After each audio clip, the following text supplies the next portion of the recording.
Привет, меня зовут Лена. Я готовлю ПП-десерты без сахара. Сегодня я покажу вам, как приготовить очень красочный низкокалорийный зефирный торт. Для тех, кто знаком с моими рецептами ПП-зефира, приготовить этот торт не составит труда. Всего 79 килокалорий и при этом очень богатый вкус ягод и фруктов. У меня это малина и банан. Друзья, на канале моего мужа Артема вышел рецепт простой и вкусной сырной ПП-галеты. Тонкое тесто, нежный расплавленный сыр и сочные помидоры. Простейшее тесто из этого рецепта также отлично подойдет и для ПП-пиццы. Ссылка в описании под видео.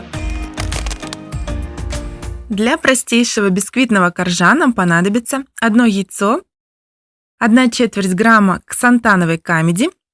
Это натуральный ингредиент, который поможет сделать взбитое яйцо стабильным, не даст ему опасть при добавлении других ингредиентов.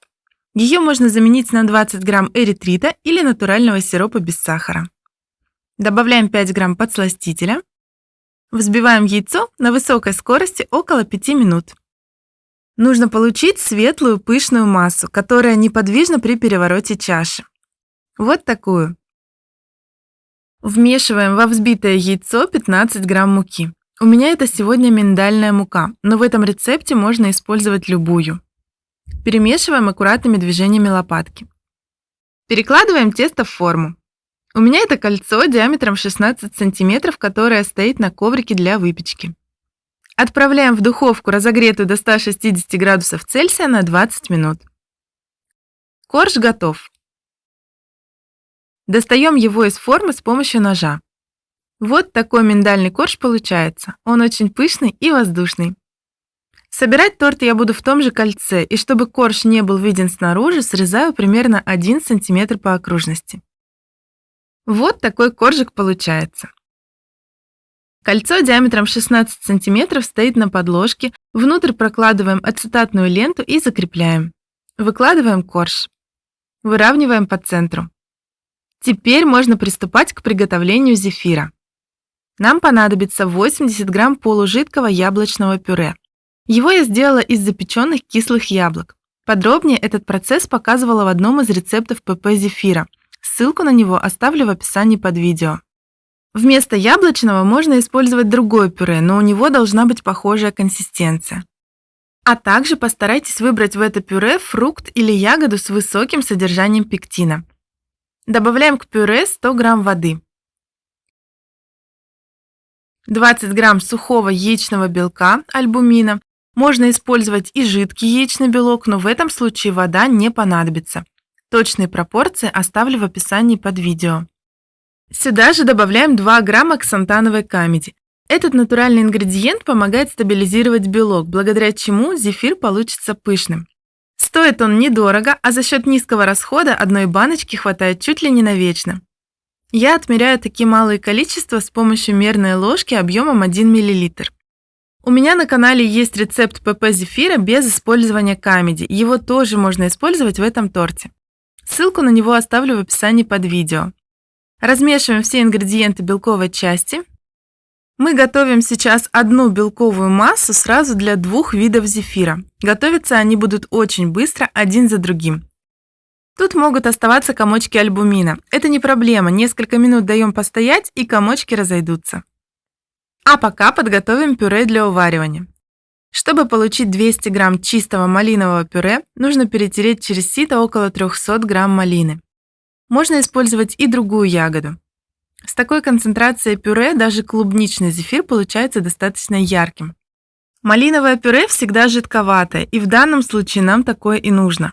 Если вы выбрали другой фрукт или ягоду, и ваше пюре более густое, то можно немного разбавить его водой или соком. 200 грамм пюре отправляем в сотейник. Добавляем к нему 6 грамм агар-агара и 15 грамм подсластителя. Подсластитель здесь может быть любой. Сладость также подбирайте на свой вкус, учитывая степень сладости вашей ягоды. Также можно использовать любой сироп без сахара, заменив им часть пюре. Ягодное пюре с агар-агаром отправляем на плиту и варим, помешивая на среднем огне до температуры 100 градусов Цельсия. Пока сироп варится, взбиваем белковую часть.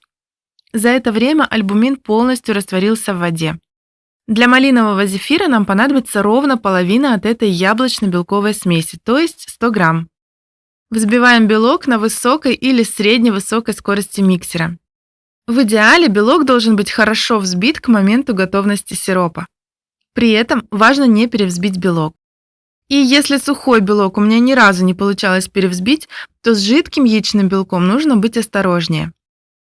Нам нужно получить вот такую консистенцию. Белки заметно посветлели, увеличились в объеме, от венчика остается четкий след. Прерывать взбивание не стоит, можно сразу вводить сироп.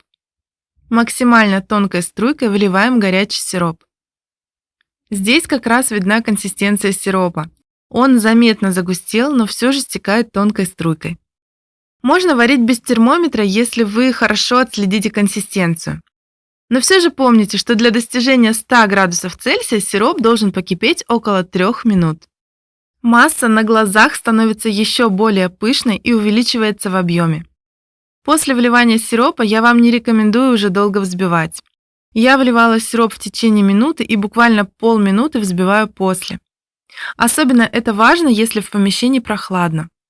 Это связано с тем, что агар-агар начнет застывать уже при температуре 40 градусов Цельсия.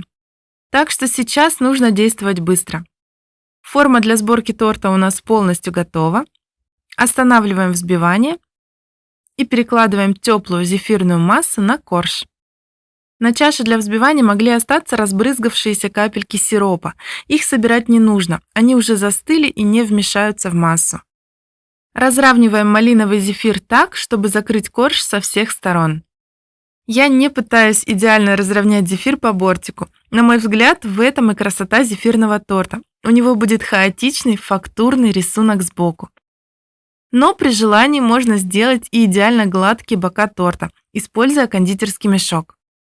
Правда, в этом случае нужно действовать еще быстрее. Придаем зефирной массе хаотичную форму сверху. Она уже начинает застывать. Теперь всю эту красоту оставляем ждать готовности бананового слоя. Для бананового зефира все точно так же. Только пюре не нужно перетирать через сито, мы просто измельчим банан с помощью блендера. Здесь 90 грамм банана. Чтобы банан не потемнел, добавляем к нему 30 грамм сока лимона. И сюда же 90 грамм воды или любого сока. Вода нужна для более жидкой консистенции. Вот такое жидкое банановое пюре должно получиться. Переливаем его в сотейник. Добавляем 12 грамм подсластителя, 6 грамм агар-агара и пол чайной ложки куркумы для цвета. С этим количеством куркумы будет очень насыщенный желтый.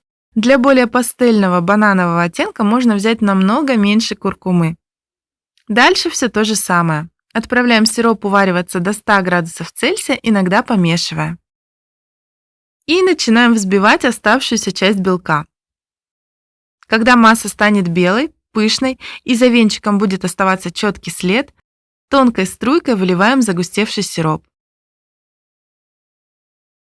Не дожидаемся остывания, перекладываем мягкую зефирную массу на торт вторым слоем. Распределяем, чтобы закрыть все пустоты. Хотя в этом хаотичном торте, наверное, и это не обязательно.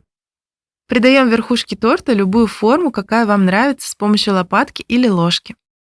Кстати, если вы хотите получить ровную поверхность торта, то собирать его нужно сверху вниз. Для этого первым нужно выложить в форму, застеленную пищевой пленкой, банановый слой, потом малиновый и в него вдавить корж. Потом останется перевернуть торт, и он будет идеально ровным. Готовый торт оставляем застывать в форме буквально на 10 минут. Время, конечно, зависит от температуры в помещении, но если торт уже не теплый на ощупь, значит он готов. Снимаем кольцо и ацетатную ленту. Кстати, в этом торте можно и без ацетатной ленты. Постояв чуть дольше, он легко отходит от формы. Вот такой красивый рельефный торт получается. Я, честно говоря, просто в восторге от этой простой и при этом необычной формы торта. Ему даже декор не нужен, такое нежное и воздушное облачко. Но я все же положу немного сублимированной малины для яркости. И листики мяты. Вот такая красота. Тут, конечно, простор для вашей фантазии. Можно сочетать разные фрукты, ягоды и получать таким способом разные цвета. Можно сделать торт в одном цвете, тоже будет красиво.